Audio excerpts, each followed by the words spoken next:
Selamat malam, selamat berjumpa kembali di acara. Lupa lagi acara apa sih? Lanjut aja enggak? Orang. Monolog. Oh iya. Dibalikin aja lah. Enggak, lanjut aja nanti dipotong. Selamat malam, selamat berjumpa kembali di acara Monolog Pai Jos. Saya AA Nurjaman dari Monolog Pai Jos akan menyampaikan sebuah kegelisahan atau keharusan saya menyampaikan kepada Anda semua kawan-kawan seniman, yaitu hilangnya kritik seni.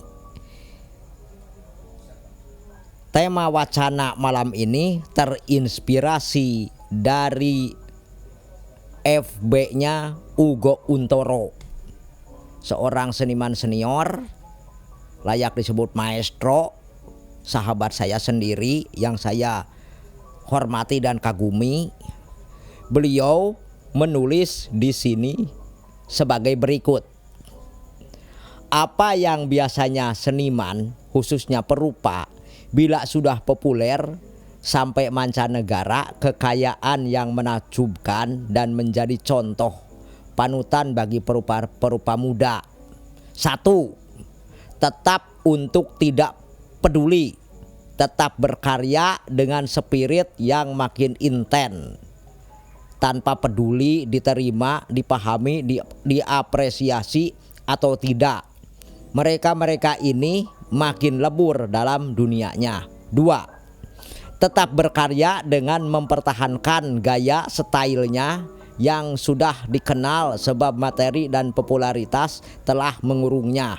3. Hanya sekali-sekali berkarya dan pameran karena cita-citanya sudah tercapai. Cita-cita kita pada umumnya kaya, sukses, dan terkenal. 4. Berusaha memasuki wilayah religiusitas, berusaha menjadi bijaksana walaupun masih juga kebijaksanaan yang standar berlaku di masyarakat. Bukan kebijaksanaan temuannya sendiri, bukan kebijaksanaan yang kontroversial. 5. Bunuh diri. Nah, ini pernyataan Ugo itu membuat saya tertawa sekaligus miris. Apalagi poin kelima, bunuh diri.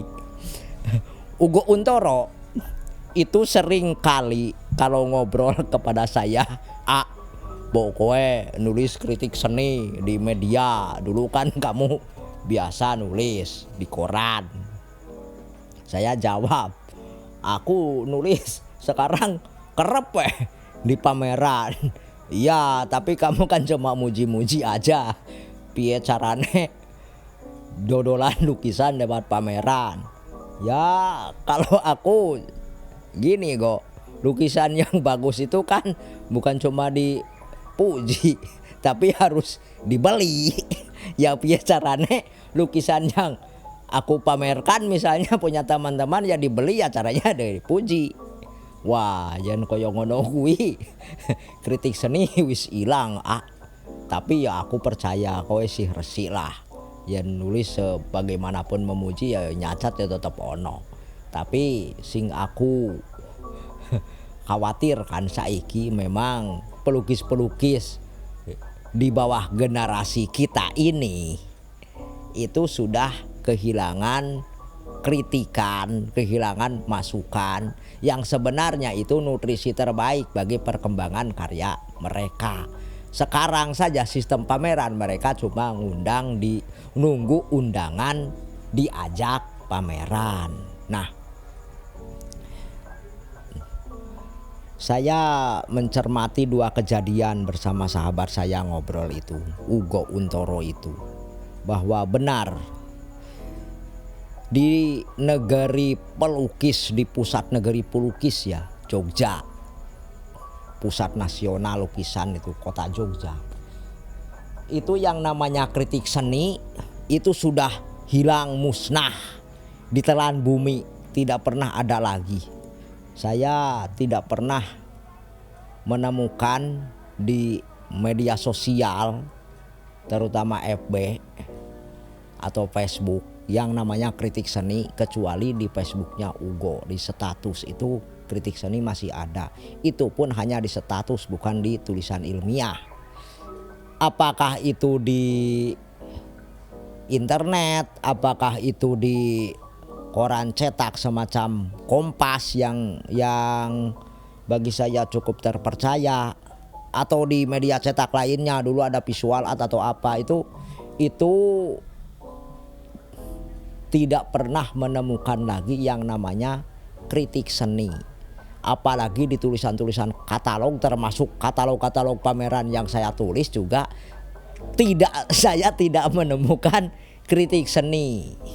Kalaupun membahas itu membahas kejiwaan seniman, bukan kritik seninya, bukan bagaimana lukisan yang baik, bagaimana patung yang baik, seni grafis murni yang baik atau instalasi yang baik, itu tidak ada. Mungkin juga itu akibat saya sendiri nggak mengerti lukisan yang baik itu yang bagaimana, patung yang baik itu yang bagaimana. Itu mungkin juga hal itu terjadi. Tapi dulu saya getol menulis kritik seni ya. Hilangnya kritik seni ini berpengaruh kepada para pelukisnya. Saya itu sering didatangi ya mahasiswa doktoral yang menanyakan konsep karya kepada saya. Apakah untuk kepentingan pendidikannya, apakah itu untuk kepentingan pameran, dan saya semakin tidak mengerti dengan pendidikan akademik itu kenapa itu seorang calon doktor saja masih bertanya tentang konsep lukisan. Terus mau seperti apa itu kan generasi kita ke depan. Tetapi di luar itu juga saya sering menemukan juga pelukis otodidak atau perupa, apakah dia pematung, apakah dia penggrafis, apakah dia instalasi atau multimedia, yang otodidak, yang katanya yang tidak berpendidikan seni, tapi justru memiliki kekuatan yang sangat hebat.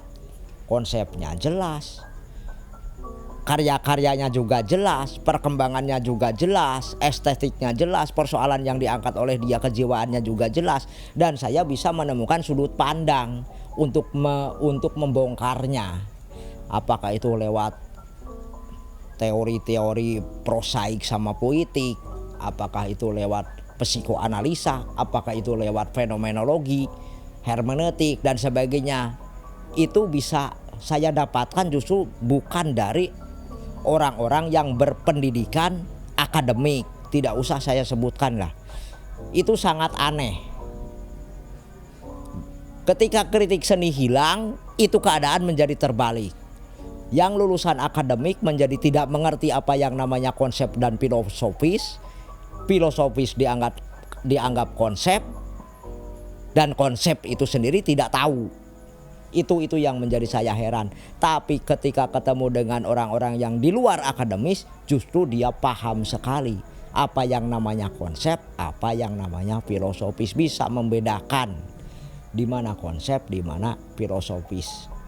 Sedikit saya menerangkan tentang definisi konsep.